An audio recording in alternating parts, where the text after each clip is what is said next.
सभी को good morning. Yes, तो हमारा चल रहा है unit number 3 Indian contract act का सिलेबस जो है हमारा क्या चल रहा है, वो चल रहा है इंडियन कॉन्ट्रैक्ट एक्ट 1872। ये आपका चैप्टर है। ऐसे कर करके टोटल लॉ के अंदर कितने चैप्टर पढ़ने? 7 chapter. Contract act, sales of goods act, Indian partnership act, LLP act, negotiable और कंपनीज एक्ट और एक इंट्रोडक्शन का चैप्टर है। टोटल 7 चैप्टर पढ़ने हैं।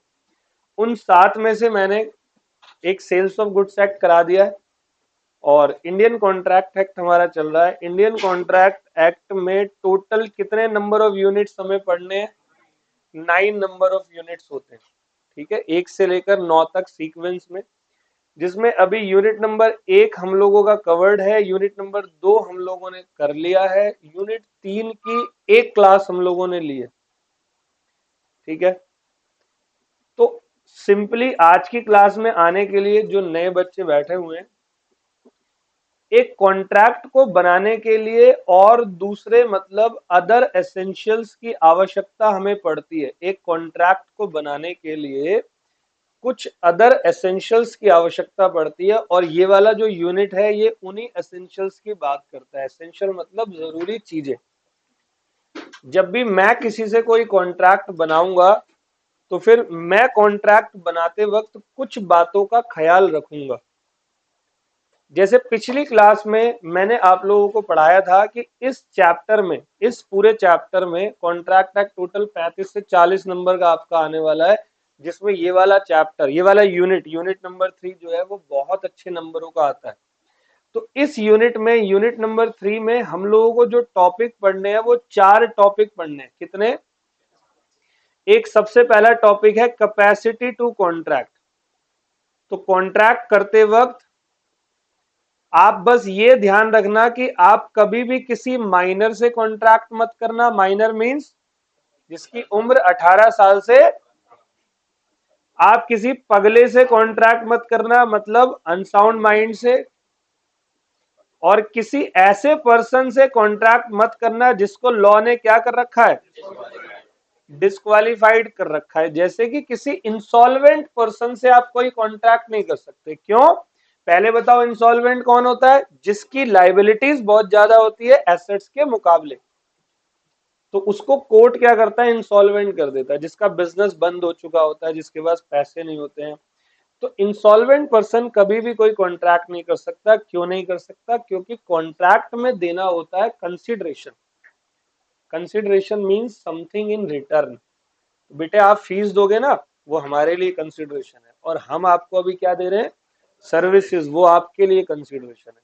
हम किसी दुकान से सामान लेकर आए तो जिसने सामान लिया वो सामान उसके लिए कंसिडरेशन है, और दुकान वाले को पैसे मिले तो पैसे उसके लिए कंसिडरेशन है। और एक कॉन्ट्रैक्ट को पूरा करने के लिए कंसिडरेशन का होना बहुत जरूरी होता है।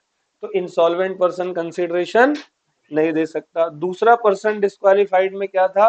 विदेशी दुश्मन, मतलब एलियन इनेमी। जैसे अगर अभी इंडिया और पाकिस्तान की वॉर चल रही है तो फिर इंडिया पाकिस्तान की वॉर में दोनों आपस में, दोनों कंट्री के लोग आपस में कोई भी कॉन्ट्रैक्ट बना नहीं सकते हैं। ऑल वेल, तो ऐसी कुछ बातें बताई। तो ये एसेंशियल बात है, जब भी कॉन्ट्रैक्ट बनाओ तो पहली एसेंशियल बात ये होती है कि आप कभी भी किसी माइनर के साथ कॉन्ट्रैक्ट मत बनाना, किसी अनसाउंड माइंड पर्सन के साथ कॉन्ट्रैक्ट मत बनाना, और पर्सन डिस्क्वालिफाइड बाय लॉ के साथ कॉन्ट्रैक्ट मत बनाना। डन था? अब इसी यूनिट के अंदर आपको 4 अलग अलग टॉपिक पढ़ने हैं। Topic number 1 capacity to contract. Topic number 2 क्या कहता है?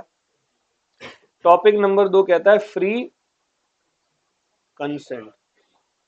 ठीक है। टॉपिक नंबर 3 है लॉफुल पर्पस, और टॉपिक नंबर 4 है agreement declared void by law. मतलब ये 4 टॉपिक हम लोगों को पढ़ने हैं। ठीक है, ये 4 टॉपिक मैंने आपको पिछली क्लास में भी दिखाए थे, आपको याद होगा। ये देखो, We will study 4 topics in this unit. Topic number 1, capacity to contract. Topic number 2, free consent. Topic number 3, lawful purpose. Topic number 4, agreement declared void by capacity to contract आप सभी ने मुझसे पढ़ लिया पिछली क्लास में। नंबर 2 आज मैं शुरू करने जा रहा हूं क्या, फ्री कंसेंट। बेटे क्लास में आए, थोड़ा सा कुछ आया समझ में, आया हल्का, अभी तक नाम आगे ना, यही समझाना था। फ्री कंसेंट क्या होता है, अब आ जाओ जी, क्लास हमारी शुरू।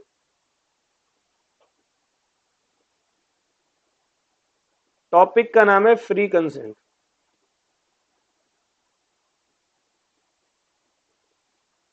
तो कहते हैं कि कॉन्ट्रैक्ट बनाते वक्त जब भी कोई भी 2 पार्टी आपस में कॉन्ट्रैक्ट बना रही है, जैसे ए और बी,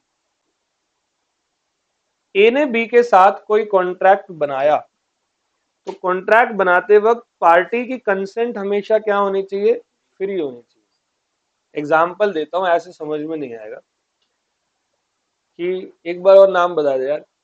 आयुष, आयुष भाई, या तो ऐसे लिखता होगा या ए यू, ठीक है। आयुष,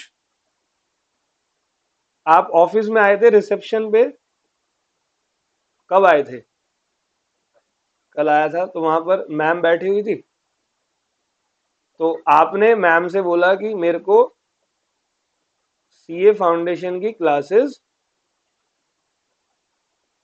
लेनी है। बहुत ही प्रेम से बात हुई होगी।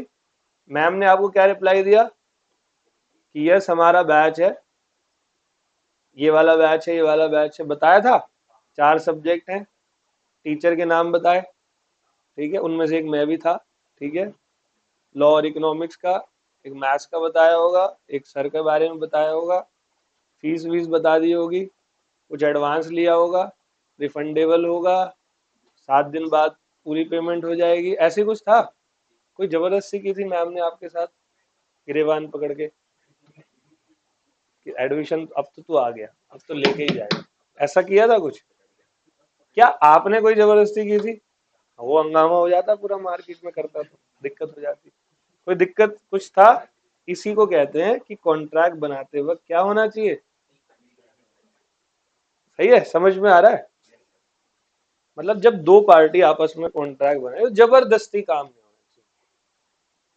कभी कभी आदमी इरिटेट हो जाता है मेरे को, कैसे, जैसे मान ले दिल्ली के अंदर क्या है कि एक ऑटो वाले को रोका, भाई कनॉट प्लेस चलना है, नहीं जा रहा, चला है। ऑटो वाले का अलग ही गुरूर रहता है। दूसरे को रोका, कनॉट प्लेस जाना, वो कहता 400 रुपये, तो मोल भाव नहीं होता, वो भी चला गया। तीसरे वाले को रोका, भाई कनॉट प्लेस जाना, नहीं जा रहा। चौथे वाले को रोका, कुछ नहीं बोला, बैठ गए, चल। नहीं समझे, इरिटेशन हो गई। तो चौथे ऑटो वाले की क्या गलती की, पहले 3 ने मना किया, अब आप चौथे में कह रहे हो भाई मैं तो जाऊंगा, जबरदस्ती है, अब तू मेरे को सीपी लेके जा। अब वो कह रहा है भाई मेरे उसमें गैस ही नहीं है, और गैस है भी तो मैं नहीं लेके जा रहा, मैं अपने घर जा रहा हूं। अब घर भी तो इस ऑटो से ही जाऊंगा ना, चला के ही जाऊंगा, और घर जाऊंगा तो खाली तो जाऊंगा, और तू खाली समझ के जबरदस्ती बैठ गया मेरे ऑटो में, तो तू उसको कह चल नहीं तो मारूंगा। तुम लोगों ने ये बना रखा है, ड्रामा बना रखा है। तो उस ऑटो वाले की गलती कि उससे पहले 3 लोगों ने तुम्हें मना किया, तो तुम उसको धमका कर कोई भी कॉन्ट्रैक्ट ऑटो वाले से बना, और बनाते हो तो गलत बात हो जाएगी, फिर ऑटो वाला आपके खिलाफ एक्शन ले सकता है। तो यही कह रहा है कि कॉन्ट्रैक्ट बनाते वक्त आपकी हमेशा क्या होनी चाहिए, फ्री कंसेंट। All well. तो मैं आपको 5 सिचुएशन बताऊंगा जहां पर फ्री कंसेंट नहीं होती, जहां पर नो फ्री कंसेंट होता है। 5 सिचुएशन जहां पर फ्री कंसेंट नहीं होती, सही है। उन पांचों के पहले नाम ले रहा हूं। पहले वो कहते हैं कोएर्जन। कोएर्जन का मतलब होता है मेरे दोस्त फिजिकल फोर्स। मैं आपके साथ क्या नहीं कर सकता, आप किसी के पास गए, जैसे आप मेरे पास ही आए, आपने कहा कि सर पढ़ा दो, मैं कहा बैच फुल है, गिरेबान पकड़ ली, लड़के ले आए चार, पढ़ा रहे नहीं पढ़ा रहा। भाई ऐसे नहीं ना, गलत बात है ना, धमकी मत देना मेरे को, मैं भी बोलूंगा बैठ जा बेटे, तो नीचे से निकालूंगा, तुम सोच रहे हो किताब निकाल लो, हाँ AK-47 आएगी सामने, इधर आ, हाँ बेटे क्या क्या पढ़ना है जरा बताइए जरा, है ना। तो फिर बात कहीं और चली जाएगी, कॉन्ट्रैक्ट एक्ट से सीधा IPC, क्रिमिनल लॉ, जो कि हमें नहीं पढ़ना, है ना। तो धमकाना नहीं है किसी को। देखो प्रेम में आशिक धमकाते हैं, हाथ काट लूंगा, तो ये कोएर्जन है, नहीं समझे, कोएर्जन नहीं करना किसी के साथ। अब दूसरा तो सबसे खतरनाक है, इस दुनिया का सबसे खतरनाक, अनड्यू इन्फ्लुएंस, इसको कहते हैं मोरल प्रेशर। क्या कहते हैं? अनड्यू इन्फ्लुएंस का मतलब मोरल प्रेशर।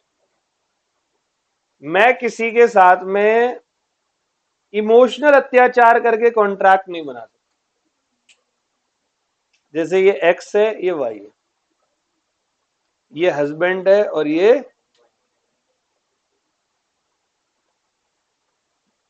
अब वाइफ को हस्बैंड से कुछ चाहिए था, अब वो इमोशनली ब्लैकमेल करके उस समय पर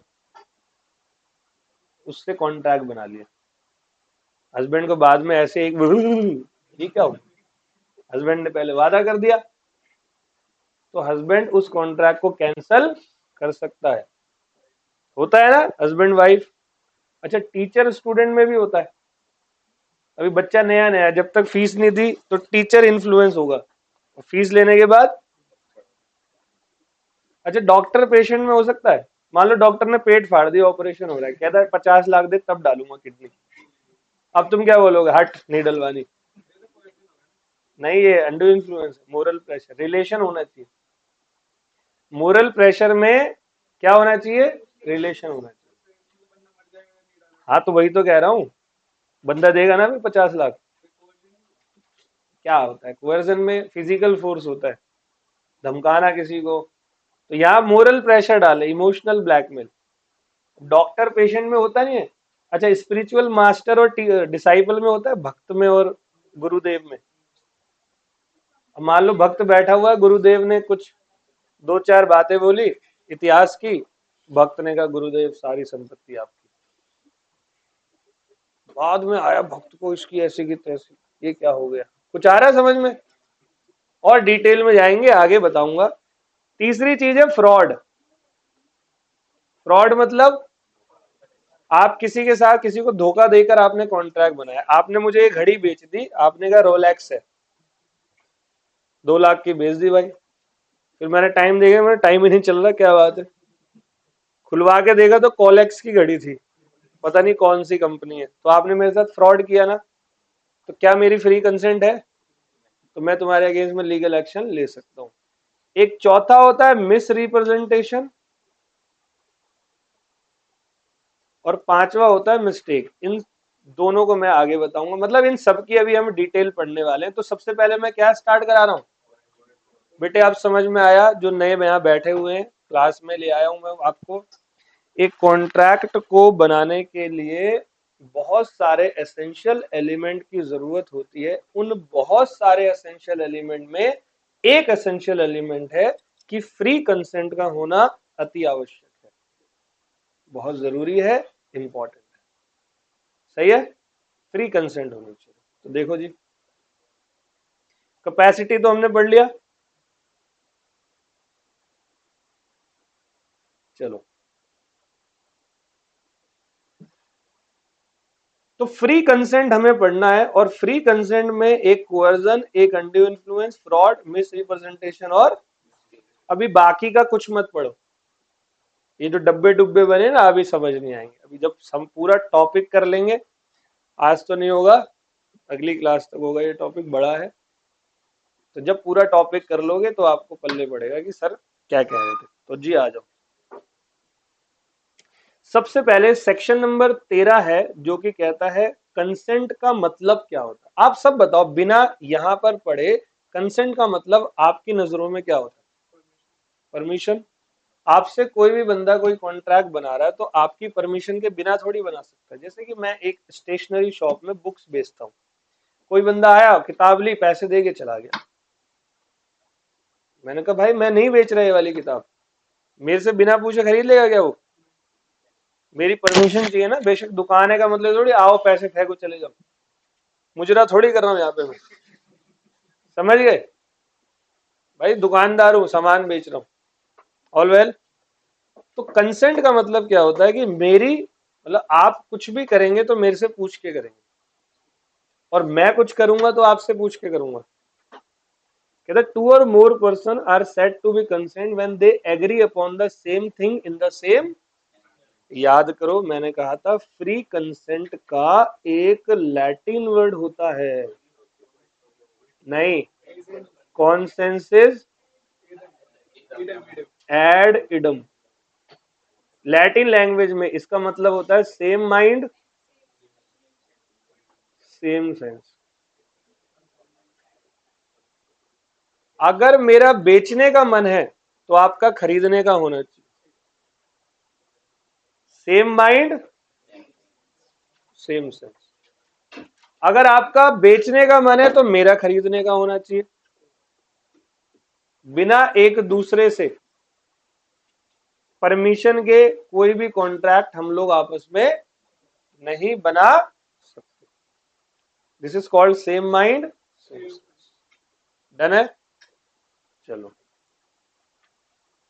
कहता parties are said to have consented when they not only agreed upon the same thing but also agreed upon the thing the same sense. अच्छा, मेरा बेचने का मन है, आपका खरीदने का है, सेम माइंड हो गया। तो मैं बेच रहा हूं 1 लाख में, आप कह रहे हो 70, तो सेंस सेम बना। तो मैं एक बोलूं तो आप भी एक ही बोलोगे। हाँ, मान लो आपने 70 बोला, मैं कहा चल यार ठीक 70 ले लो, ओके। लेकिन आपने कहा 70, मैं कहा नहीं, अब आपने पिस्टल निकाल ली, यार अब तो देख ही जाएगा आया क्यों। 1 रुपए में दे, 10 में दे, या 70 में ही दे, क्यों बेचू मैं 70 में? जब मेरे को रेट 1 लाख चाहिए तो मैं 70 में क्यों बेचू? ऐसे तो चल रही दुकान है पूरे भारतवर्ष की। गए मोमोज वाले के पास, खा लिया एक प्लेट, दे दिए 10 रुपए, इतना ही है जी। कहता भाई 100 रुपए प्लेट है, हम तो इतने ही देंगे, निकाल ले वापिस। ये तो सही है, तो चल लिया दुकान लोगों की फिर, है ना? तो same thing must be understood as the whole content of the agreement. Thing मतलब एग्रीमेंट का content. Consequently when party to a contract make same some fundamental error as the nature of transaction or as to person dealt with or as to the subject matter, it cannot be said that they have agreed upon the same thing in the same sense। मतलब agreement में जो लिखा है उसके accordingly आप कोई काम नहीं कर रहे हो तो फिर वो सेम थिंग सेम सेंस नहीं होती। दोनों पर्सन एग्री होने चाहिए किसी भी एक कॉन्ट्रैक्ट को बनाने के लिए। अगर they do not agree in the same sense they can not be consent. A contract can not arise in the absence of. अगर कंसेंट नहीं है तो कॉन्ट्रैक्ट अराइज कभी भी हो ही नहीं सकता। कभी भी कॉन्ट्रैक्ट अराइज नहीं हो सकता अगर आप बिना कंसेंट की बात करो। ऑल वेल, समझ में आ गया? अब कहते हैं if two persons enter into an apparent contract concerning a particular person or ship and it turn out to each of them. एक काम करते हैं, ये वाला पॉइंट जैसे मिस्टेक खत्म होगा तब समझ में आ जाएगा। फिलहाल ये देखो, they were not at idem. Idem मतलब कॉन्सेंसस एड इडम। ये वाला जो लाइन है, मिस्टेक वाला पॉइंट करेंगे तो समझ में आ जाएगा। अब मैं सबसे पहले डेफिनेशन बता रहा हूं फ्री कंसेंट की। कंसेंट का मतलब सेक्शन 13 में है, और फ्री कंसेंट मतलब कि आपका consent is said to be free when it is not caused by. मतलब आपकी कंसेंट को फ्री तब माना जाएगा जब उसमें पहली बात क्या ना हो, section 15 coercion, section 16 undue influence, 17 fraud, 18 misrepresentation और 20, 21, 22 मिस्टेक। आप ये मान लो ये 5 के 5 पॉइंट में से कोई ना कोई पॉइंट आपके पेपर में आने लायक है, कुछ ना कुछ आपके पेपर में आएगा। डन? तो कहता है when consent to an agreement is caused by coercion, fraud, misrepresentation और undue influence, the agreement is contract voidable. तो बेटे जो नए बच्चे हैं जरा वो समझ लो। देखो जी, यहाँ ए है और ये बी है। ए ने बी से जबरदस्ती कोई कॉन्ट्रैक्ट बनाया, जबरदस्ती मतलब कोएर्जन करके। मान लो बी का फोन था जो कि 1 लाख का था, ए ने वो फोन जो है 20,000 में खरीद लिया, धमका के कि कल भी तू यहीं से गुजरेगा या अभी मार दूंगा, है ना। तो जिसने भी धमकाया, ए ने धमकाया, इसको बोलते हैं डिफेंडेंट पार्टी। कौन सी?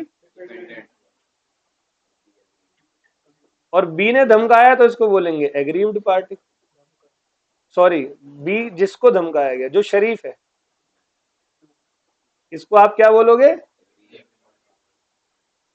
तो देखो बी ना उस समय मजबूर रहा होगा जब उसने अपना फोन 20,000 में बेचा।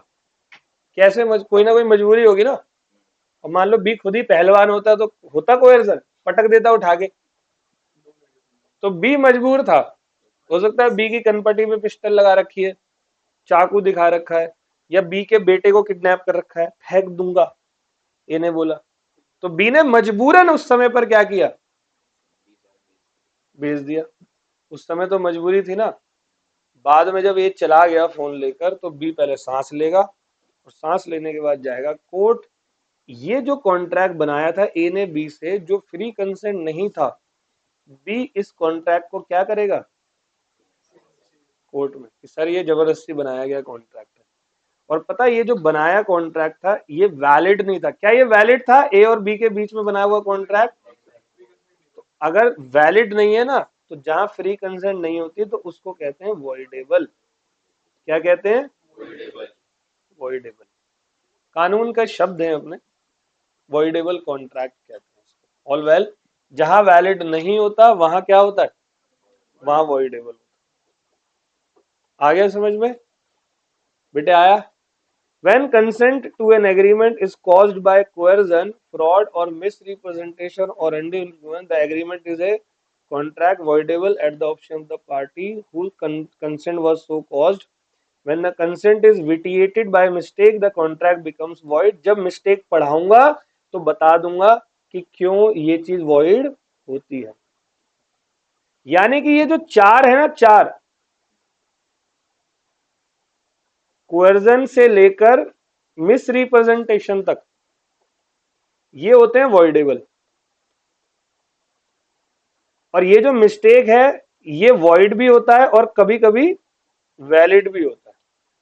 अभी मत समझो कि सर क्यों वॉइड और क्यों वैलिड, अभी आएगा ना आगे तो समझाऊंगा। फिलहाल कंसेंट, फ्री कंसेंट का मतलब आ गया। फिलहाल मेरा मकसद ये था, section 13 consent, section 14 free consent. Free consent कब मानी जाएगी? जब आपके कॉन्ट्रैक्ट में सेक्शन 15, 16, 17, 18, 20, 21, 22 नहीं होगा। मतलब आपके कॉन्ट्रैक्ट में कोएर्जन नहीं होगा, अनडू इन्फ्लुएंस नहीं होगा, फ्रॉड नहीं होगा, मिसरिप्रेजेंटेशन नहीं होगा, मिस्टेक। आया समझ? तो मैं अब सारे पॉइंटों को स्टार्ट कर रहा हूं। सबसे पहले मैं बता रहा हूं कोएर्जन, ठीक है? एलिमेटिंग, विटिएटिंग, फ्री कंसेंट। टॉपिक का नाम क्या है? कोएर्जन। अब कोएर्जन का मतलब क्या होता है? तो देखो स्पष्ट शब्दों में, मैं किसी सामने वाले पार्टी को किसी भी कॉन्ट्रैक्ट को करने के लिए दबाव डाल रहा हूं, या तो फिजिकली फोर्स करके या फिजिकल फोर्स करने की धमकी देकर। नहीं आया समझ? जैसे कि आपके पास कोई गोल्ड की चेन है, मैंने वो चेन 1 रुपए में आपसे खरीदी, 1 लाख की चेन।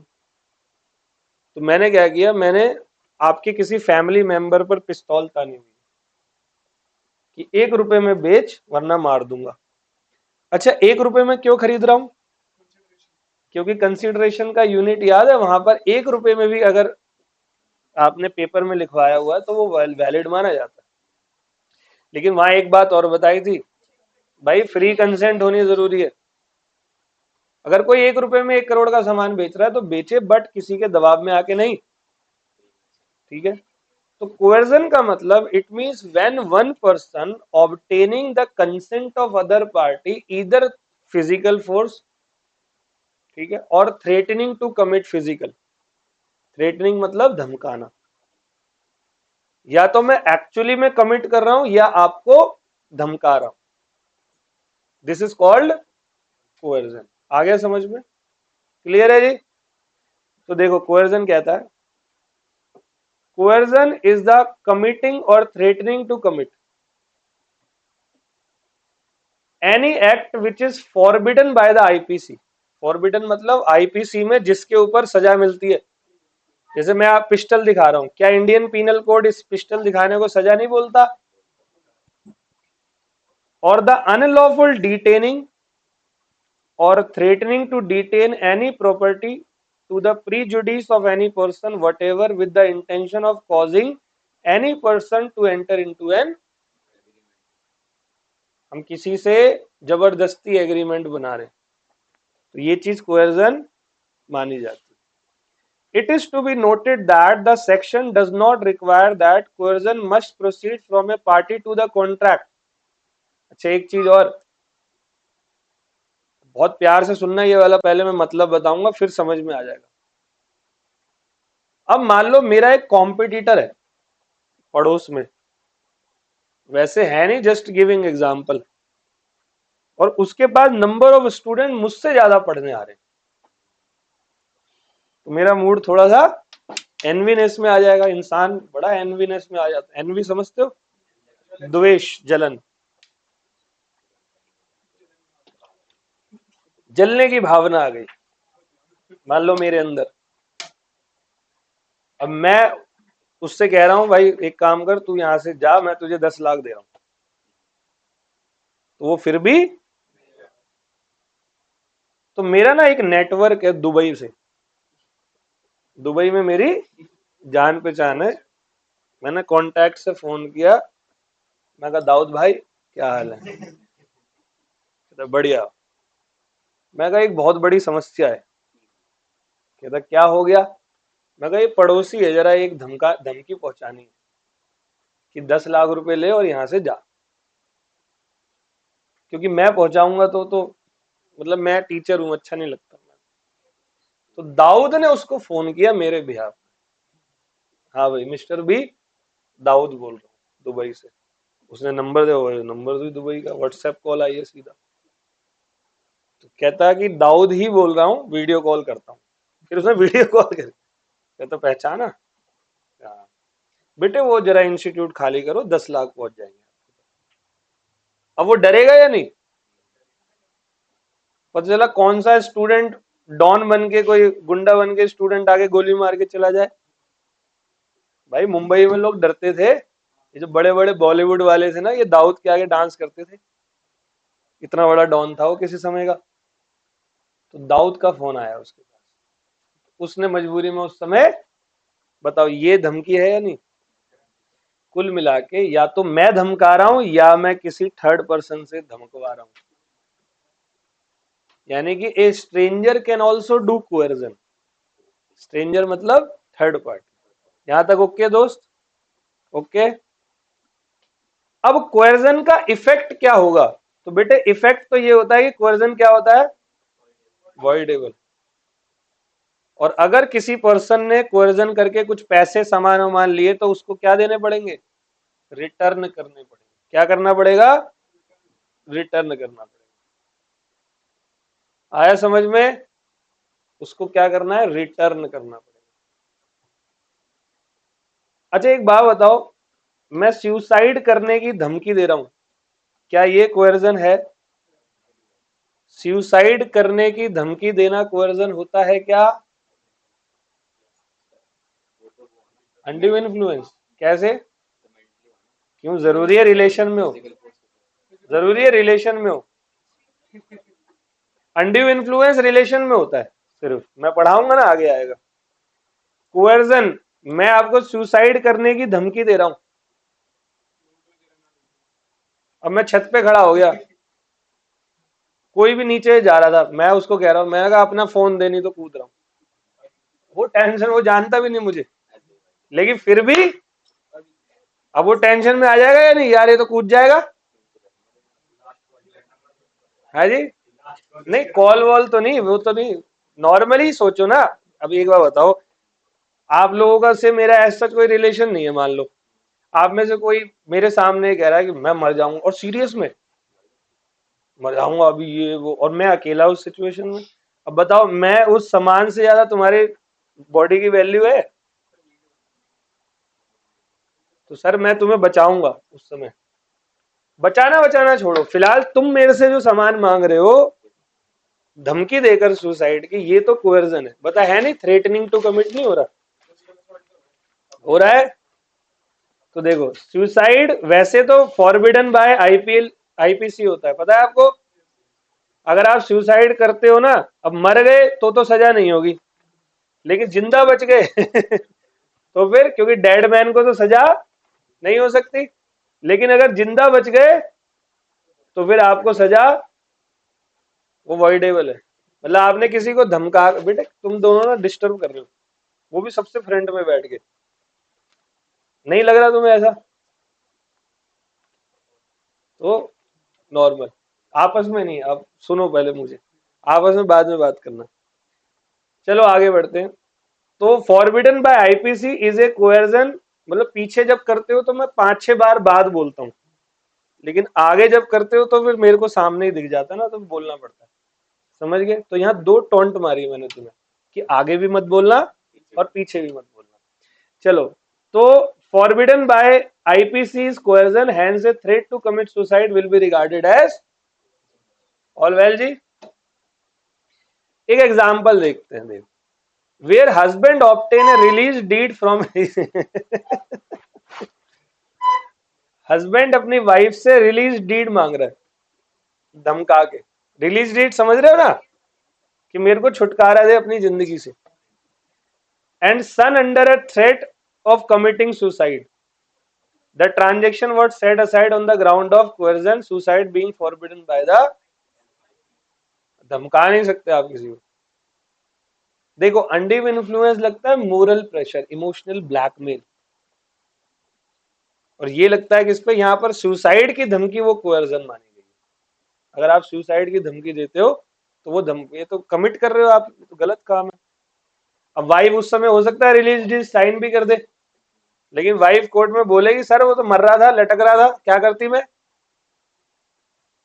तो जज भी फिर उस समय बोलेगा नहीं भाई ये तो कोएर्जन है। Example 11, an agent refuse to give books of account to the principal, मतलब मैंने किसी प्रिंसिपल के लिए काम किया तो मेरे पास सारी बुक्स ऑफ अकाउंट रखी है प्रिंसिपल की, unless he frees him from all his, कह रहा जब ही दूंगा बुक्स जब तुम मेरे को मेरी लाइबिलिटी से मुक्त कर दोगे। This principal, the principal had to give the release deed, मजबूरी में उसको, held the contract was under coercion by unlawful detaining of principals। तो बताओ, ये धमका नहीं रहा, मैं नहीं दे रहा तो मुझे रिलीज कर, फिर दूंगा, आग लगा दूंगा आग। समझ गए? तो सर ये कोएर्जन है, आप ऐसा नहीं कर सकते। तो आइंदा से कोई आपको कुछ ऐसा बोले तो समझ जाना, कोएर्जन का मतलब आ गया। अच्छा, इसमें नहीं लिखा, अपनी तरफ से बता देता हूं, इंग्लैंड में कोएर्जन को ड्यूरेस कहते हैं। क्या कहते हो? बहुत ही नैरो वर्ड में लिया जाता है।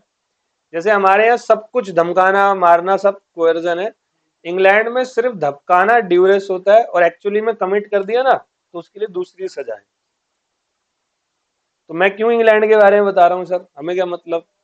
बेटे हमारा जो लॉ है वो इंग्लिश लॉ से ही डिराइव्ड हुआ है, हमने उन्हीं को कॉपी किया हुआ है। वो सब कुछ चुरा ले गए तो हमें भी तो कुछ बनता है ना चुराने का, हमने उनका लॉ चुरा लिया। पहला समझ में आया फ्री कंसेंट का कोएर्जन।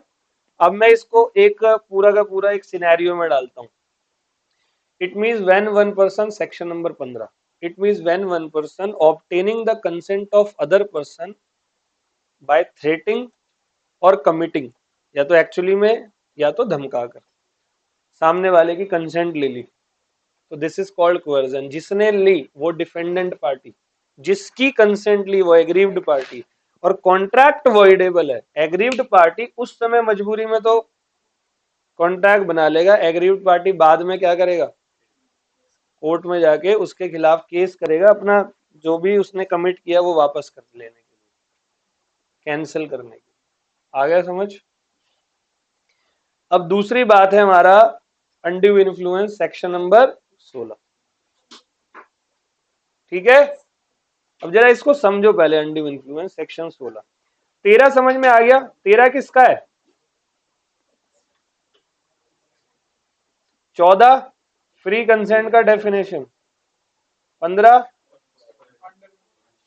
कोएर्जन, और 16 अनड्यू इन्फ्लुएंस। तो मैं आपको पढ़ा रहा हूं।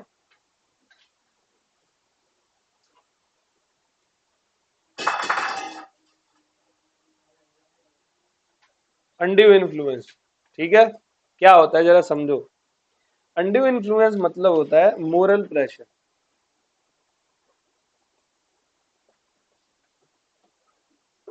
मेरी लैंग्वेज में इमोशनली अत्याचार करना। और इमोशनल ब्लैकमेल क्या रिलेशन में होता है या बिना रिलेशन के? अब जैसे मान लो मेरी बेटी है, मान लो बड़ी हो चुकी है, और मुझसे कह रही है पापा मैं खाना नहीं खाऊंगी, मुझे स्कूटी दिलाओ। ये भी क्या है, एक तरीके का। तो हो सकता है मुझे उस समय पर हाँ बोलना पड़ा, भाई खाना नहीं खा रही, 2 दिन हो गए, तबीयत खराब हो जाएगी। तो पापा ने मजबूरी में उसकी बात मानी, देखो मजबूरी में मानी, तो वो तो है अनड्यू इन्फ्लुएंस। मूड खराब था वैसे ही, अब आ गया पड़ोसी का बेटा, कहता अंकल बुलेट दिलाओ, खाना नहीं खाऊंगा, पहले उस साले को छठे फ्लोर से लटकाऊंगा और इंस्टॉलमेंट में पीटूंगा उसको हर 15 मिनट में आके, क्योंकि मेरा और उसका कोई रिलेशन, मैं उससे अनड्यू इन्फ्लुएंस होऊंगा क्या? अब मेरी फैमिली में कुछ मुझे बोले तो मैं अनड्यू इन्फ्लुएंस होऊंगा। पता है आपको दुनिया की सबसे खतरनाक चीज है अनड्यू इन्फ्लुएंस। आप मतलब आप ऐसा फंसते हो उसके अंदर कि आपको करना ही पड़ता है, चाहे कहीं से भी करो। मम्मी का कॉल आ गया, अब ये जेन्युइन है कि भाई अपनी माँ के लिए सब कुछ करना चाहिए, लेकिन अभी मेरी कैपेसिटी नहीं है, मैं खुद अभी भीख मांग रहा हूँ लोगों से, और इतने में वहां से आ गया कूलर खराब हो गया बेटा, या दूसरी चीज हो गई बेटा, नहीं समझ रहे? अब यहाँ बंदा जो है परेशान है, ऊपर से वहां से इमोशनल आ रहा है, समझ रहे हो? ये दुनिया की सबसे खतरनाक चीज है। तो ये होता हमेशा रिलेशन में है, और ये तब होता है जब हम एडवांटेज उठाते हैं अपनी पोजीशन का। तो यहाँ दो पार्टी होती है, एक होती है स्ट्रॉन्गर पार्टी, और एक होती है, इसको डोमिनेंट पार्टी भी कहते हैं, जो अपनी पोजीशन का क्या उठाती है, डोमिनेंट फायदा उठाती है। आया समझ में? और उस समय कॉन्ट्रैक्ट बना लेती है। वीकर को बाद में समझ में आता, साला ये हो रहा था, है जी। जैसे फियोन से फियोन्सी, अच्छा बुक में दे रखा है, मैं नहीं बोल रहा कुछ, ठीक है। फियोन से समझ गए, मतलब मंगेतर। लर्निंग लाइसेंस मिल गया है, अभी पूरा नहीं मिला लाइसेंस, है ना। सगाई हो गई है सगाई हो गई है, अभी शादी नहीं हुई। Fiancée fiancée. अब बताओ वहां आपस में कुछ अनड्यू इन्फ्लुएंस हो सकता है या नहीं? बताओ लैंडलॉर्ड और टेनेंट के बीच में हो सकता है या नहीं? यस। अब लैंडलॉर्ड जब घर दे रहा था टेनेंट को, तो टेनेंट से उसने बोला देख भाई, हमारे यहाँ मस्ती खोरी नहीं चलेगी, दारू दूरू नहीं पिएगा, हमारे यहाँ 9 बजे के बाद आवाज नहीं आती साउंड की, नॉन वेजिटेरियन नहीं खाएगा। तो जो टेनेंट होता है उस समय क्या करता है? यस सर, क्या बात कर रहे हो, नॉन तो नॉन वेज की बात ही मत करो सर, दारू सर पागल हो, साउंड तो आज तक भजन के अलावा कुछ सुना ही नहीं। ठीक है, ले लिया जी, फ्लैट ले लिया। अब फ्लैट ले लिया, सारा पेंट वेंट करवाया, मालिक ने उसको फ्लैट दे दिया। अब फ्लैट लेने के बाद तुरंत ही फ्लैट में शिफ्टिंग विफ्टिंग होगी। रात को 9 बजे दोस्त आ गए बियर की बोतलें लेके, मस्त खुल रही है बोतलें, गाने चल रहे, वहां मटन बन रहा है, ठीक है किचन में। आपको नहीं लगता ये? और कभी कभी ऐसा होता है, चलो ये सारी चीजों को आप फॉलो करते हो तो टेनेंट लैंडलॉर्ड को किराया नहीं देता टाइम से। कभी कभी लैंडलॉर्ड टेनेंट के लिए कमिटमेंट पूरी नहीं करता, तो यहाँ भी रिलेशन होते हैं। अब मैं स्टार्ट करने जा रहा हूं, ध्यान से सुनना। According to section 16 of the Indian contract act, a contract is said to be induced by undue influence where the relations subsisting between the parties are such that one of the party is in a position to dominate, है ना, the will of, मतलब तुम्हारी सोच को मैं dominate कर दूंगा, uses the position to obtain an unfair advantage over the all well। Example है, a having advance money to his son B during his, upon B's coming of age obtained by misuse of parental influence a bond from B for greater amount than the sum due in respect of the advance। नहीं समझे? तुम बच्चे हो, मतलब मान लो तुम में से कोई एक मेरा बेटा है, या ओरिजिनल की बात कर लेते हैं, जैसे यहाँ पे मैं दीपक पाठक, मेरी बेटी है, ठीक है, उसका नाम है केशवी, ऑल वेल।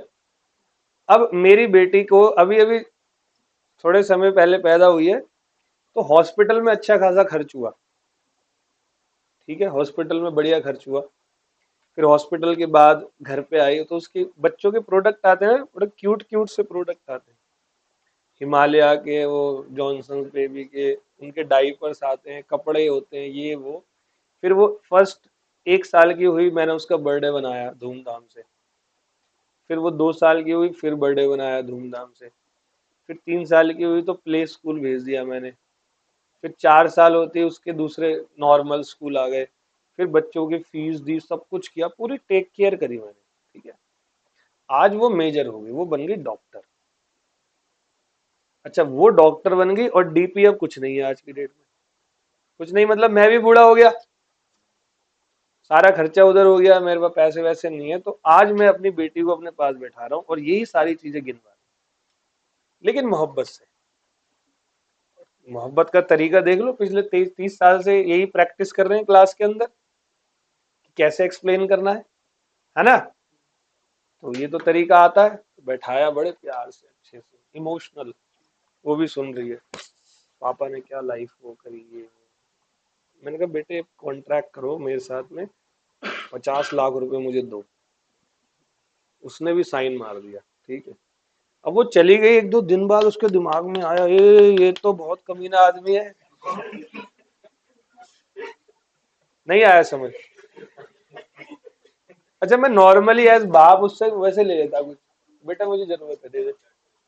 अब मैं यहाँ पर बॉन्ड बनवा रहा हूँ, बकायदा कॉन्ट्रैक्ट कर रहा हूँ उसके साथ। तो उसने उस समय बॉन्ड साइन कर दिया, क्योंकि वो इन्फ्लुएंस में थी। मैं डोमिनेंट पार्टी हूँ, वो वीकर पार्टी, वीकर माइंड से। मैं बाप हूं ना उसका, तो बाप तो बाप ही होता है। तो इस बाप ने ये गलत काम किया। वो बाद में कोर्ट में जाके, मान ले मैंने उससे पैसे मांगे, उसने मना कर दिया, मैं कहा तेरे खिलाफ केस करूंगा। तो मैं कोर्ट गया तो वो प्रूफ करेगी ये तो गलत है, तो पोजीशन का गलत फायदा उठाया। होता है नहीं होता? इसका उलट, अच्छा बाप लोग तो बहुत कम करते हैं, बच्चे लोग बहुत करते हैं। इसका उलट, अब बच्चे अपने बाप से कर रहे हैं, मम्मी से कर रहे हैं, ये प्रॉपर्टी मेरे नाम करो। करते नहीं करते? ये सबसे बड़ी समस्या है। पूरी दुनिया क्या पता नहीं, भारतवर्ष की बात करता हूँ, 100 में से 90% बच्चे इतने क्रूर हो गए हैं, जिन्हें लगता है जब वो मेजर हो जाते हैं तो उन्हें ये लगता है कि हमसे बड़ा समझदार इस दुनिया में कोई नहीं। तो वो उनको अपने माँ बाप की बातें ही चुभने लग जाती। वही माँ बाप जो उनको ऐसे गोदी से, माँ पेट से निकाल के, और बाप ने पूरी जिंदगी उसके लिए स्ट्रगल किया। माँ ने अपना किया, बाप ने अपना किया, और बाद में जाके तुमने मेरे लिए किया ही क्या है। तुम में से कभी कोई बोलता है अपने घर में? याद बताओगे नहीं, बोलता हो तो। कभी अपने जीवन में अपने माँ बाप के लिए ऐसे शब्दों का प्रयोग मत करना, चाहे वो कितने भी क्रूर क्यों ना हो। इतना समझ लेना, तुम्हें जन्म दिया और इतना बड़ा बना दिया, और देखो तुम लोग यहाँ कोर्स कर रहे हो, ये वाला कोर्स अच्छों अच्छों को नसीब नहीं होता। और किसके दम पे कर रहे हो? अपने दम पे तो नहीं कर रहे होगे, घर वालों के दम पे, है ना। तो कभी उनको लाइफ में, चाहे वो कितनी गंदी पोजीशन में क्यों ना हो, उनको कभी नहीं बोलना कि तुमने मेरे लिए क्या किया। उन्होंने तुम्हें पैदा कर दिया ना, इससे बड़ी कोई चीज ही नहीं है दूसरी, कि तुम कंपेयर करो, मेरे दोस्त को तो इस स्कूल में पढ़ाया तुमने, मुझे इसने छोटे स्कूल में डाला। कभी नहीं बोलना कभी किसी को। तो ये एक छोटा सा ज्ञान है अपनी क्लास के बीच का। बोलो तो ये याद करना है, इस टॉपिक को नहीं बोलना कभी, क्योंकि आउट ऑफ 10 7 बच्चा आज की डेट में अपने माँ बाप को यही बोलता है। और जैसे बच्चे की, पता है, पढ़े लिखे लोग ज्यादा बोलते हैं। जो मजदूर क्लास का बंदा होता है ना, वो अपने माँ बाप को भगवान समझता है आज भी, लोअर क्लास का। उसके लिए माँ बाप से बड़ा कोई नहीं। लेकिन जैसे ही पढ़े लिख जाते हैं ना, थोड़ा सा दिमाग आने लग जाता है, तो लगने लगता है कि यार ये तो बड़े क्रूर थे, इन्होंने बचपन में उस दिन मारा था, है ना। कभी अपने माँ बाप के प्रति नेगेटिव नहीं होना। इसके अलावा मैं किसी रिलेशन पे भरोसा नहीं करता। प्रायोरिटी सबसे पहले। चलो वापस आते हैं टॉपिक पे। तो अंडिव इन्फ्लुएंस में क्या हुआ, एक पार्टी होती है स्ट्रॉन्ग पोजीशन और एक कौन सी होती है, वीकर पोजीशन। तो स्ट्रॉन्ग पोजीशन अपनी पावर का, मतलब अपनी पोजीशन का गलत इस्तेमाल करके वीकर से कोई कॉन्ट्रैक्ट बना लेती है, और वीकर बाद में उस कॉन्ट्रैक्ट को कैंसिल करवा सकता है, क्योंकि मोरल प्रेशर में बना हुआ कॉन्ट्रैक्ट हमेशा वॉइडेबल होता है। और वॉइडेबल में दो पार्टी, वही एग्रीव्ड और डिफेंडेंट। डिफेंडेंट मतलब गलत पार्टी, एग्रीव्ड मतलब सही पार्टी। बेटे ओके, चलो। तो essential ingredients under this provisions are, तो बहुत जरूरी इंग्रेडिएंट्स क्या है इस प्रोविजन के। Number 1, relation between the party. पार्टी के बीच में रिलेशन होना चाहिए। जैसे यहां पर बच्चे और बाप बेटी का रिलेशन मैंने दिखाया, teacher student, landlord tenant, doctor patient, spiritual father and disciple, creditor debtor, और सबसे खतरनाक रिलेशन हस्बैंड वाइफ, जो कि दुनिया का सबसे अच्छा और दुनिया का सबसे बुरा रिलेशन है। अच्छा है तो अपने माँ बाप को देख लो, बुरा देखना है तो कोर्ट चले जाना, फैमिली कोर्ट, वहां देखना कितने डाइवोर्स केसेस फाइल है। आगे कहता है position to dominate the will. तो इस पोजीशन में होना चाहिए कि वो दूसरे वाले के विल को क्या कर सके, डोमिनेट कर सके। तो देखा क्या, relation between the party exists in such a manner that one of them is in a position to dominate the will of, उनमें से एक इस पोजीशन में होना चाहिए कि वो सामने वाले की विल को क्या कर सके। A person is deemed to be in such position in following circumstances. पहला, रियल एंड एपरेंट अथॉरिटी, जैसे उनमें से एक की अथॉरिटी है। देखो, where a person hold a real authority over the other in the case of master and servant, doctor patient etcetera. बता, होता नहीं है मास्टर सर्वेंट में, नौकर और मालिक रिलेशन होता है नहीं होता, डॉक्टर पेशेंट 100% होता है। मैं बताता हूं आपको डॉक्टर पेशेंट का। हम लोग अभी, मेरी वाइफ की डिलीवरी हुई थोड़े समय पहले, तो एक डॉक्टर के पास दिखा रहे थे, अच्छी डॉक्टर है बहुत, तो दिखा रहे थे। अच्छा, उसका प्राइस भी अच्छा है जो कंसल्टेंसी होती है। तो एक नॉर्मली अगर भारत के अंदर आप कहीं भी एक डिलीवरी कराते हो अच्छे हॉस्पिटल में भी, तो 40 से 50 हजार में इजीली हो जाता है। तो मेरा भी सेम बजट ही होगा फिर, 40-50 हजार। अब वो डॉक्टर ने जो भी किया, जैसे ही बोला भाई हमारा मेरा खर्चा मोर देन 1 लाख हुआ, बट उस समय पे मैं कोई भी दूसरा एक्शन, क्योंकि दिमाग में 2-3 बातें चली, क्योंकि हो सकता है जेन्युइन इतना खर्चा हो, सिचुएशन ऐसी क्रिएट हो गई, या हो सकता है उसने अनडू इन्फ्लुएंस किया मेरे ऊपर। हो सकता है या नहीं? बट मेरा बच्चा सही सलामत है, मेरी वाइफ सही सलामत है, भाड़ हो जाए पैसे, कोई बात नहीं, एक बैच और पढ़ा लेंगे एक्स्ट्रा। नहीं समझे? मुझे कोई फर्क नहीं पड़ा, बट मान लो एक कोई बंदा जिसकी जेब में पैसे नहीं होते, उस पर पड़ता है या नहीं? जब आपको बता रखा है जी मेरा ये बजट है, आप इससे ऊपर कैसे चले जा सकते हो? आपने 40 बोला ना, चल 50 हो गया मोटा मोटा, आप कैसे 1 लाख चले गए जी? ये टेस्ट, वो टेस्ट, वो टेस्ट, पहले नहीं। हाँ, अंडर इन्फ्लुएंस और क्या। ठीक है, डन है। A father by reason of his authority over the son can dominate the will of the son, yes और नो? अब जैसे कि सन है, अब सन 21 साल का हो गया, उसको प्रेम हो गया किसी से, ठीक है, अब वो शादी करना चाहता है। अच्छा, भारत का कानून है, अगर आप 21 साल की लड़की 18+ है तो आप लव मैरिज इजीली कर सकते हो, आपकी शादी को कोई रोक। अब फादर जी एक शीशी लेके बैठ गए, कहता रख कदम आगे, शीशी लेके बैठ गए, किस चीज की? जहर की। कहता रखो कदम आगे, अभी पी लूंगा। बताओ ये क्या है, एंड इन्फ्लुएंस है या नहीं है?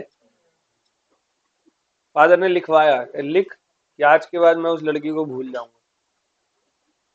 All well, this is what, all well. चलो बी पॉइंट देखो, फिड्यूसरी रिलेशनशिप होना, फिड्यूसरी मतलब ट्रस्टवर्दी।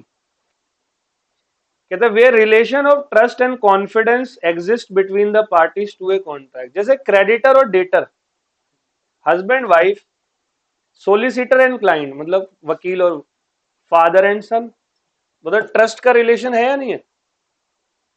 तो ट्रस्ट वर्दी रिलेशन होना इज वेरी इंपॉर्टेंट। तो देखो कह रहा है ऐसे में एक वकील अपने क्लाइंट पे कर देता है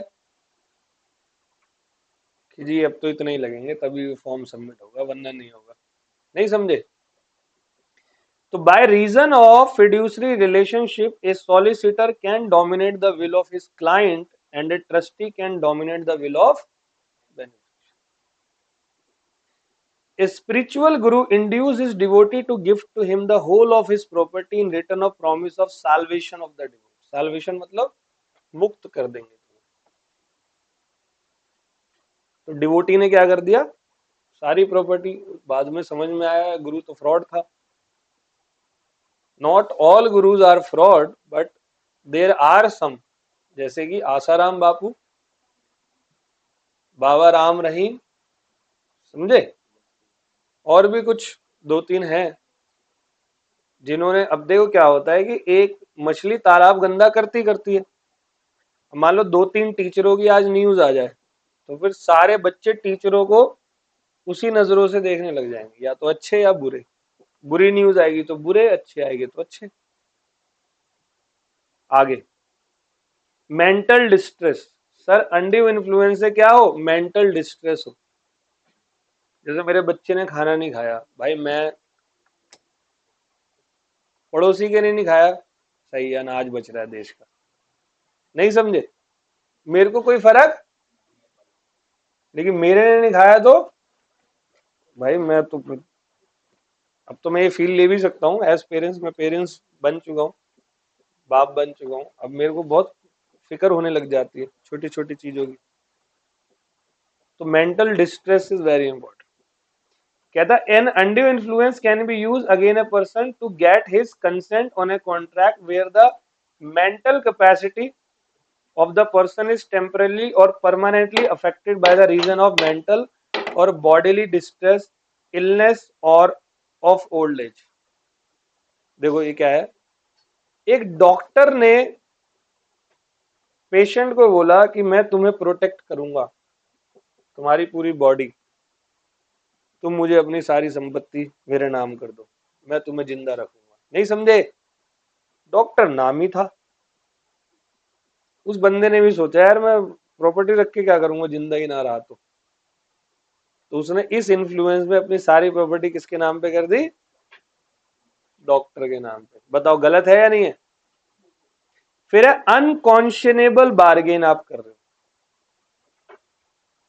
अनकॉन्शनेबल बार्गेन मतलब ऐसा बार्गेन जो सही नहीं, जैसे where one of the party to a contract is in a position to dominate the will of other and contract is apparently unconscious, that is unfair, गलत contract. It is presumed by law that consent must have been obtained by undue influence. Unconscionable bargain are witnessed mostly in money lending transaction and in gift. Example दोनों के देखो 17. A being in debt to B, the money lender of his village, contract a fresh loan on terms which appear to be unconscionable. It lies on B to prove that the contract was not induced by the undue influence. क्या लिखा हुआ है जल्दी बताओ, जल्दी बोलो.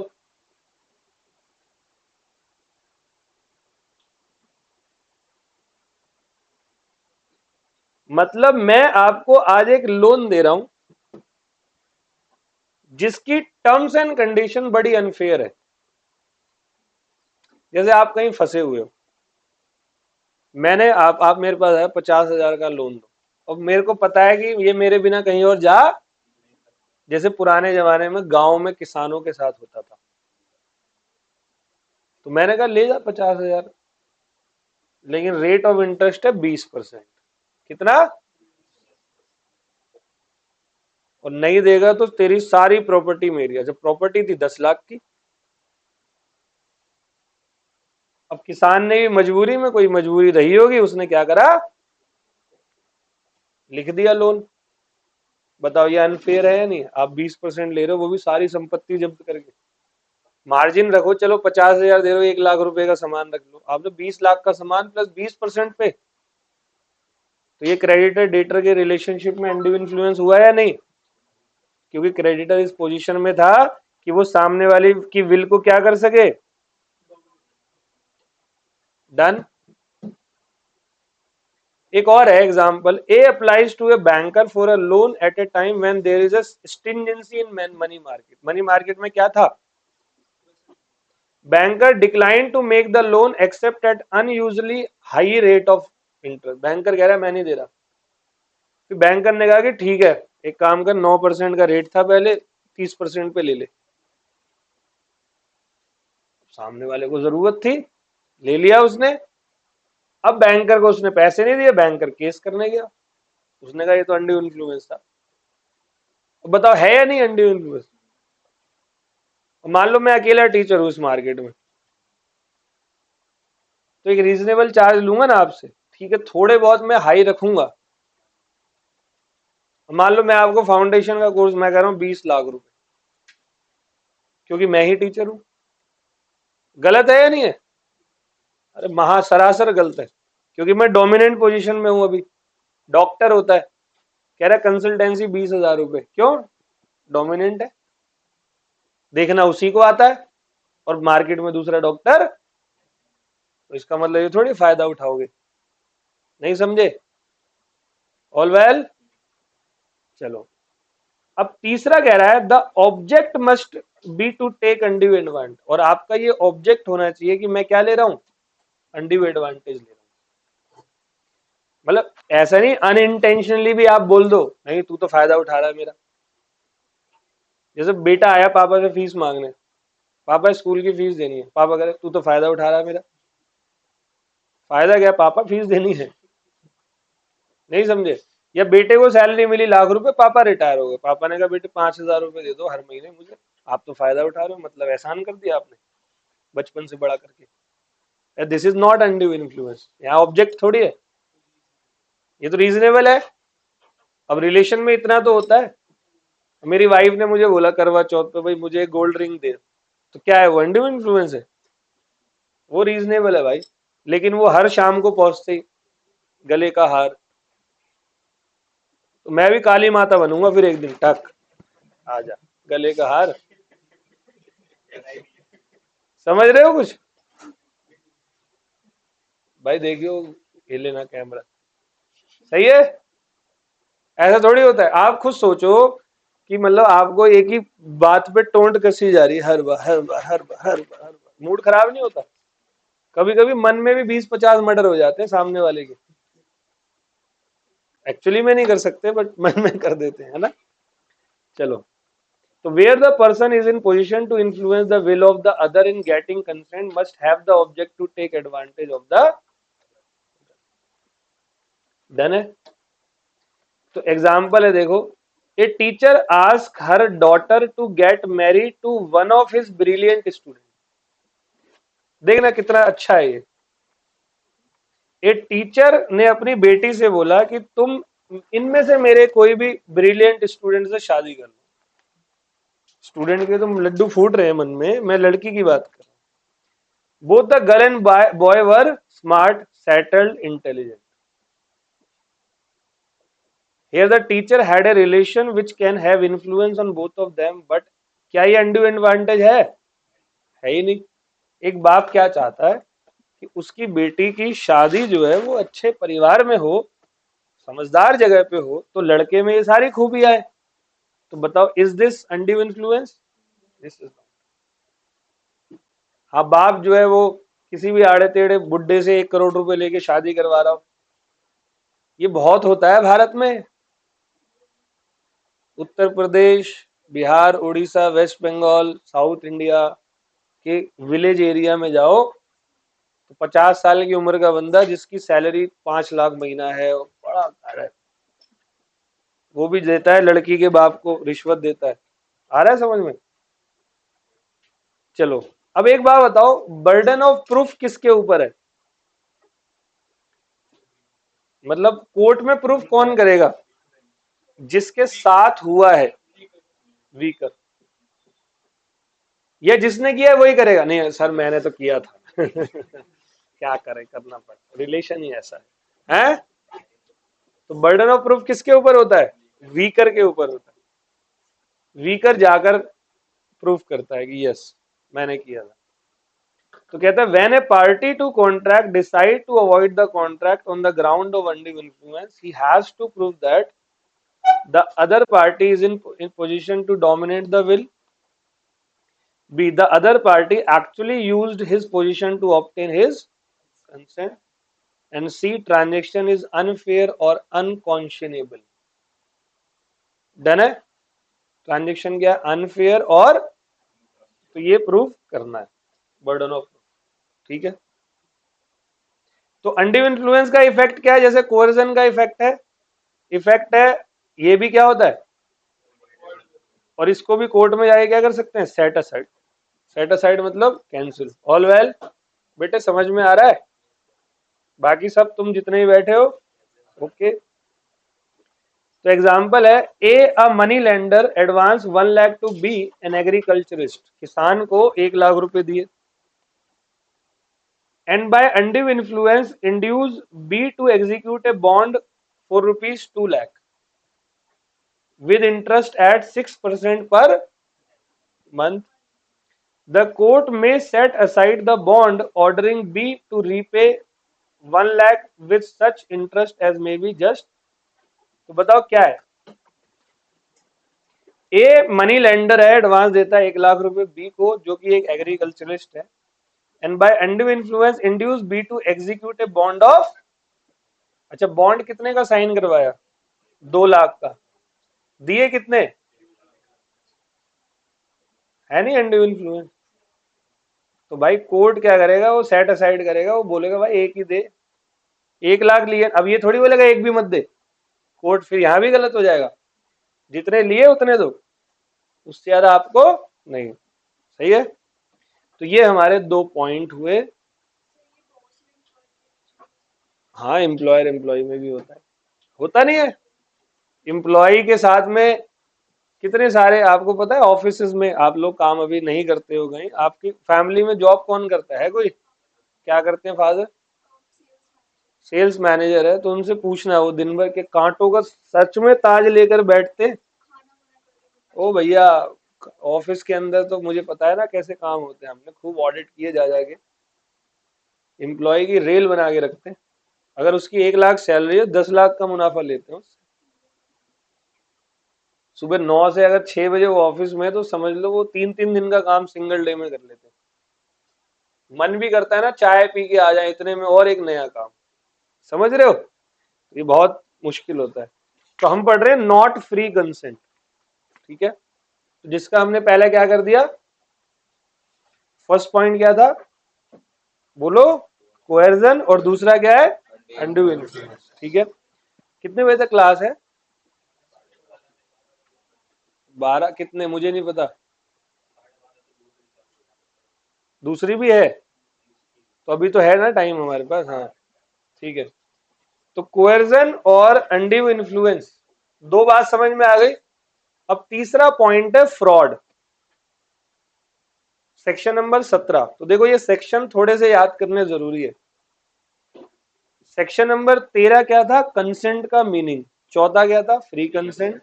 15 कोएर्जन। 16 undue influence. 19 ए में undue influence का इफेक्ट। और वापस 17 पे फ्रॉड। अब पहले फ्रॉड समझ लो क्या होता है। अब यहां से इस फ्रॉड के टॉपिक से मेरे नोट्स वापस आ गए, बीच के वो जो गायब हुए थे। ये देखो, ये है फ्रॉड ऑनवर्ड्स। बैकअप थोड़ा बहुत मिल पाया, सारा बैकअप नहीं मिला। कोई नहीं, इतना भी बहुत है, जरूरी था इतना लेना भी। ठीक है। अभी सुनना फ्रॉड क्या होता है।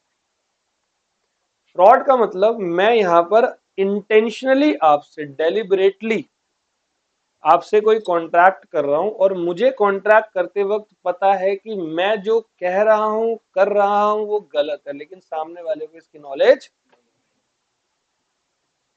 मैं किसी की विल, सामने वाले को डिसीव कर रहा हूं, धोखा दे रहा हूं। आई बात समझ? मैंने आपको एक बार एक एग्जांपल दिया था, मैं याद दिलाता हूं कि 2008 में हम लोगों ने 12th क्लास क्लियर की थी, मैं और मेरा दोस्त, एक दोस्त है मेरा राहुल नाम का। ठीक है।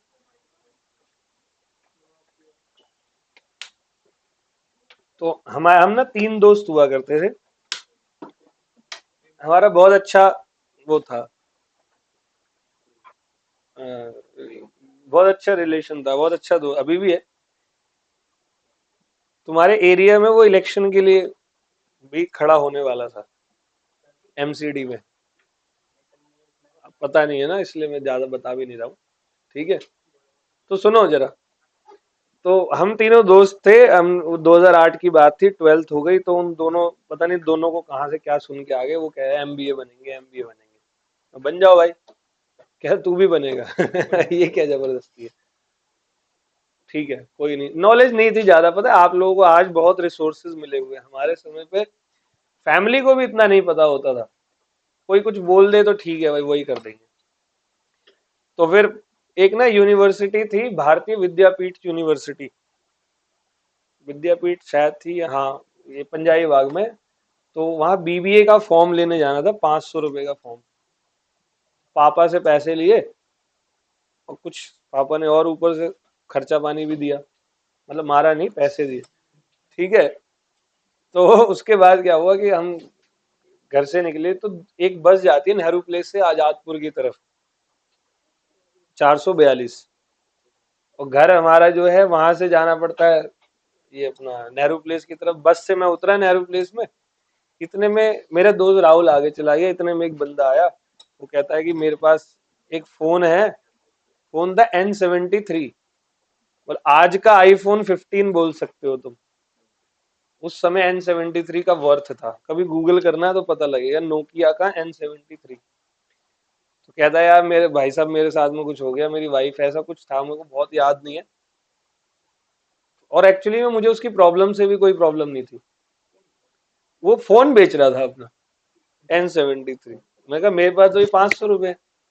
कहता थी प्लीज देख लो ये, वो साले ने पता नहीं क्या फुसलाया मुझे, उसने मेरे 700 रुपए लिए और मुझे फोन दे दिया। तो मैंने बुलाया राहुल को, मैं कहा इधर आ देख, तुम लोग क्या बिजनेस करोगे? बिजनेस हमने किया है, फॉर्म लेने कल जाएंगे। तो क्या हो गया? मैं कहा एक बंदा मिला है, देख इसने मेरे को N73 फोन बेचा। तो पैक करके दिया था उसने मुझे, खोला तो उसके अंदर बस ऊपर का एक कवर था, अंदर चिकनी मिट्टी नहीं होती, चिकनी मिट्टी देखी है सबने, वो जो उस पे लगाते हैं खिड़कियों के उस पे, वो चिकनी मिट्टी एज इट इज। तो पहले मेरा दोस्त वो पहले रोड पे हंसा लेट वेट के मेरे ऊपर, और मैंने पीछे देखा गायब। मिलता तो मैं उसको बहुत कूटता, बट वो मिला नहीं। तो उसने मेरे साथ किया फ्रॉड। क्या किया? फ्रॉड। अगर मैं उसको जानता होता तो मैं उसके खिलाफ लीगल एक्शन कोर्ट में ले सकता था, क्योंकि मैं कौन सी पार्टी? एग्रीड। और वो कौन सी पार्टी? All well. नहीं, जान पहचान वाला अंडू इन्फ्लुएंस, फ्रॉड तो फ्रॉड ही है। अंडू इन्फ्लुएंस होता है इमोशनली।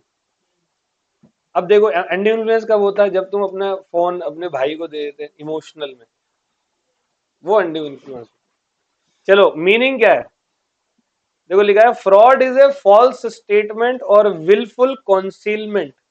कॉन्सील मतलब छुपाना।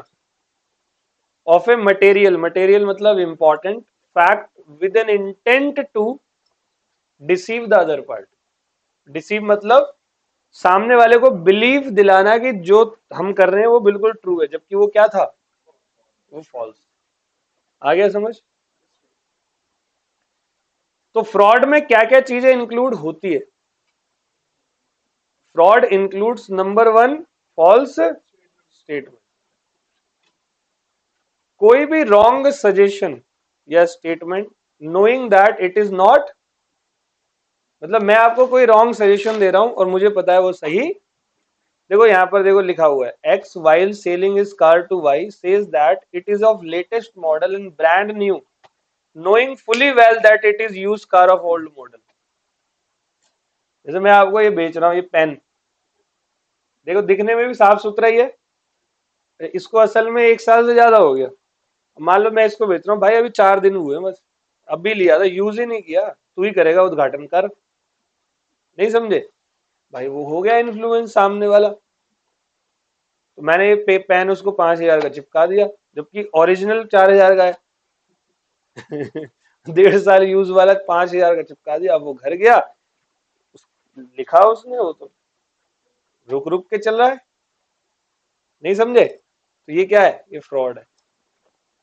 तो वो उस समय तो उसको नहीं पता था, वो बाद में इस कॉन्ट्रैक्ट को कैंसिल कराएगा कोर्ट में जाके, कोर्ट से बोलेगा सर ये मेरे 5,000 दिलवाओ। तो वो कौन सी पार्टी? और मैं, कॉन्ट्रैक्ट इज, और नेम क्या है? फ्रॉड। All well. दूसरा क्या है? Active concealment of difference. Conceal मतलब छुपाना, डिफरेंसेस छुपाना। जैसे आप लोग मेरे पास आए, मैं कारपेंटर हूं। कारपेंटर क्या करता है? वो वुड का, उसका नाम कारपेंटर क्यों आज तक ये नहीं पता। मैं कारपेंटर हूं, तो मैंने क्या करा, आपको एक चेयर बेची, और वो चेयर जो थी वो ओल्ड चेयर थी, उसमें मैंने मस्त पेंट वेंट करके स्प्रे स्प्रे मार के सही नया बना के रखा हुआ था। आप आए और ऊपर से मैंने कहा ये इटालियन वुड है, चिपका दिया 20,000 की चेयर तुम्हें, 80 साल पुरानी लकड़ी का है, कोई बैठेगा तो ये आनंद आएगा। अभी मत बैठना, लेकिन आनंद घर पे ही लेना। समझे कुछ? सामने वाला इन्फ्लुएंस हो गया, उसने दी 80,000, ले गया चेयर। उसने अपने पापा को बिठाया, पापा आप बैठो, सर्वोपरि आप हो। पापा जैसी बैठे धुड़ुम नीचे, पापा का स्लिप डिस्क पहले ही था, पापा बेड पे परमानेंट। 80,000 वहां से गए, पापा यहां से गए। है जी, गड़बड़ है नहीं है? अब बाद में देखा तो उसमें जैसी कुर्सी उठाई तो हाथ में पेंट चिपका आया, तो ये क्या है? देखा तो उसके कुर्सी के अंदर वो, देखा तो वो पुरानी लकड़ी, सड़ी गली नहीं होती जिसके अंदर वो लगे होते हैं, वो कीड़े नहीं होते लकड़ी, दीमक। दीपक तो नहीं बोला तूने कहीं? जिसमें दीमक लगे होते, वो लगे पड़े वो भाई साहब।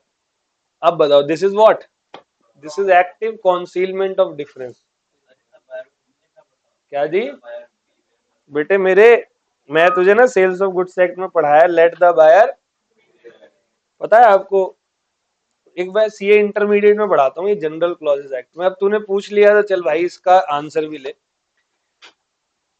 सेल्स ऑफ गुड्स एक्ट आया था 1930 में, और असल में 1872 में, क्योंकि सेल्स ऑफ गुड्स एक्ट पहले इंडियन कॉन्ट्रैक्ट एक्ट का हिस्सा था। भगवान पहले सेलर हुआ करते थे किसी जमाने में, और आजकल भगवान कौन है? बायर भगवान है आज की डेट में। नहीं समझे? सुनना, सुनते रहना। आज की डेट में 2024 अभी चल रहा है, किसी भी गुड्स को खरीदने में बायर गॉड है, क्योंकि बायर पे 50 ऑप्शन है। और 1930 में बायर बहुत थे, सेलर थे 2 4 1 5। तो उन्होंने, इसलिए रूल था लेट द बायर बिवेयर। अब लेट द बायर बिवेयर नहीं होता, अब सेलर बिवेयर होता है। चलो लॉ लिखा हुआ है, अब इसका भी तोड़ सुनो। बायर ने सेलर को अपना पर्पस डिस्क्लोज किया, ये भी तो बात बताई है मैंने केवीए टेम्पटर में। मैं, देखो तुम बायर हो, तुम मेरे पास है, तुमने मुझे बोला कि मेरे को इस तरीके का चेयर चाहिए, स्मूथ हो, कंफर्टेबल हो, लॉन्ग लिव हो। अब मैं आपको चिपका रहा हूँ वही पुराना वाला, तो यहाँ कहा क्या, लेट द बायर बिवेयर, या लेट द बायर लठ मार। समझ गए? All well. तो ये है एक्टिव कॉन्सीलमेंट ऑफ डिफरेंस। तो देखो यहां पर क्या मैंने एग्जांपल लिखा है, X a scooter dealer showed a scooter to Y. X ने वाई को क्या दिखाया? Scooter. X knew that its handle and body are cracked which he had repaired in such a way as to defy the detection. मतलब उसने क्या करा, handle body crack थी, उसने इस तरीके से रिपेयर किया कि कुछ भी ना दिखे। जैसे जैसे कि आप किसी के घर में रिश्ता लेके जाओ, तो उसका घर बड़ा साफ नजर आता है। जिसके घर में गए ना रिश्ता लेने, बहुत बिल्कुल चमक रहा होगा। मैं भी गया था अपनी बीवी के घर में, अलग ही घर था। अब भाई क्या, अब आज भी जाता हूँ। समझ गए? डिफरेंस नजर आ जाता है। बिल्कुल नई चादर, पूरा पेंट, सोफा वोफा, ये वो बिल्कुल साफ सफाई, पेड़ वेड़ लगे पड़े हैं, फूल वूल उगे पड़े हैं, पता नहीं कहाँ से लाए थे। है जी, मैं गया था। अब नहीं, वो चीज नहीं है। अब तो कॉमन हो गया हूं ना, अब कभी भी चला जाता हूँ, इज्जत थोड़ी होती है। ये ह्यूमन फैक्टर है। वो अभी भी मेरी बहुत रिस्पेक्ट करते हैं, मेरे को बड़ा मानते हैं, बट एक डिफरेंस होता है। अब पहली बार जाता एज दामाद बनो, सामने टेबल लगी होती है मस्त खाने पीने, उसके बाद प्रोडक्ट कम होने लग जाते, फिर वही कॉमन, आलू की भुजिया बनी है और रोटी, ठीक है खाना खाओ, वरना कोई बात नहीं, निकल लो। नहीं समझे? और ये मेरे साथ नहीं है, पूरे वर्ल्ड क्लास सबके साथ ऐसी होता है। ह्यूमन नेचर है ना। अब तो फंस गया, अब तेरी क्या इज्जत करें हम। अब छोटी वाली बेटी है, उसका देखेंगे। अब सुनो, एक्टिव कॉन्सीलमेंट ऑफ डिफरेंस। तो क्या वो भाई ऐसे रिपेयर किया कि, समझ रहे हो, कि वो कुछ दिखे ना। तो बाद में पता लगा वो, उसने स्कूटर चलाया, वो ब्रेक ही नहीं लगी, टांग टूट गई उसकी खामखा की। तो फिर पुराना प्रोडक्ट आप किसी को नया बोल के मत बेचना। All well. और ये तो सबका ही बाप है, तीसरा वाला। कॉन्ट्रैक्ट करते वक्त पता होता है मैं परफॉर्म, जैसे मैंने आपसे पैसे लिए, मुझे पता है मैं दूंगा ही नहीं। वादा करके, जैसे दोस्त नहीं करते वादा, है रात को 3 बजे फोन कर लो, तेरा भाई साथ में है, तुम करो 3 बजे phone, the number you have called is currently switched off. Intentionally non performance. नहीं समझे? सबकी बात नहीं कर रहा हूं, मेजोरिटी की बात कर रहा हूं, 99.99999% इंटेंशनली नॉन परफॉर्मेंस। तो a promise made without any intention to perform. तो purchase of goods without any intention to paying for them. किसी से उधार ले लिया, भाई कल आ रहा हूँ ना 8 बजे, देखना उधार वाला बड़ा एक्टिव रहता है, भाई 8 बजे आते ही देता हूँ, गुजरती पहले तेरे को दूंगा पैसे। सामान तो ले गया, फिर वो दूसरी गली से जाता है, देता ही नहीं, क्योंकि उसकी इंटेंशन फ्रॉड है भाई। ऐसे बंदों को फ्रॉड बोला जाता है। हाँ, तो नहीं दे पा रहा तो 8 बजे आके बता दे कि मेरे पास 5 दिन और लगेंगे, कुछ समस्या आ गई, वो सामने वाला भी समझेगा, वो हैवान नहीं है। बट आप सामान ले गए, वो गलियां घूम रहे हो इधर से उधर, बस मेरे ही रास्ते से नहीं जा रहे, तो फ्रॉड है ना। तुमने भी किसी का क्रीम रोल लिया होगा दुकानों से, तुम भी गुजरते नहीं होगे वहां से, है ना। आ जाओ। फिर है डिसेप्शन, कोई और ऐसा एक्ट जो फ्रॉड में फिट होता है। जैसे देखो एक बंदा है तेजू नाम का और एक है भोला। तो भोला ने तेजू से एक मोबाइल फोन खरीदा, तेजू ने क्या करा, नए बॉक्स में ओल्ड फोन डाल के दे दिया। नए बॉक्स में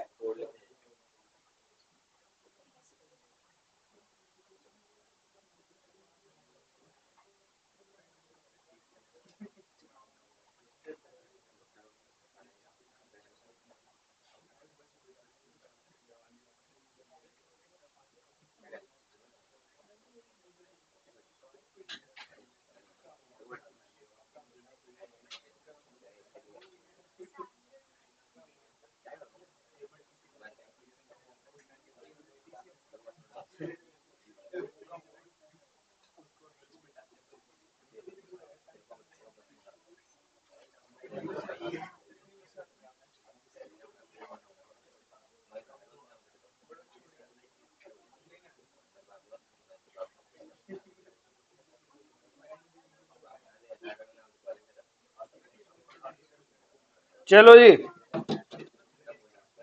ओके डन है, तेजू भोला ओके।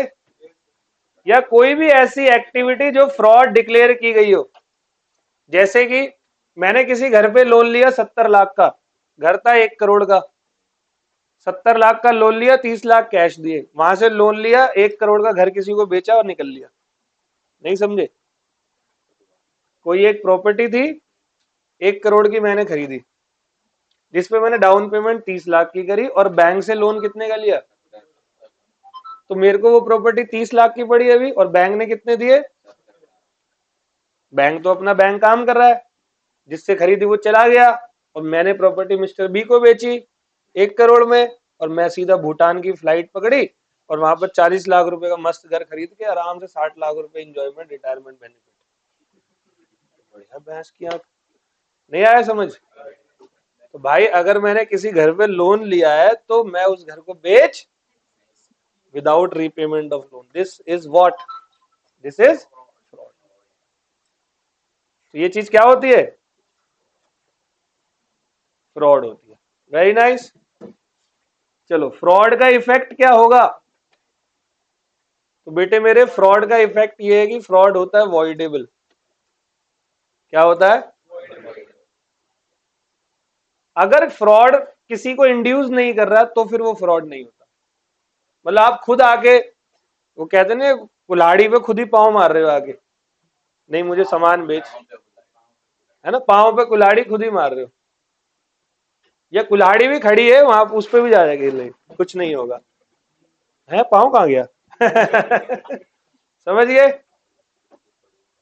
तो आज यहीं तक करते हैं, फिर अगली क्लास में कंटिन्यू करेंगे। Thank you.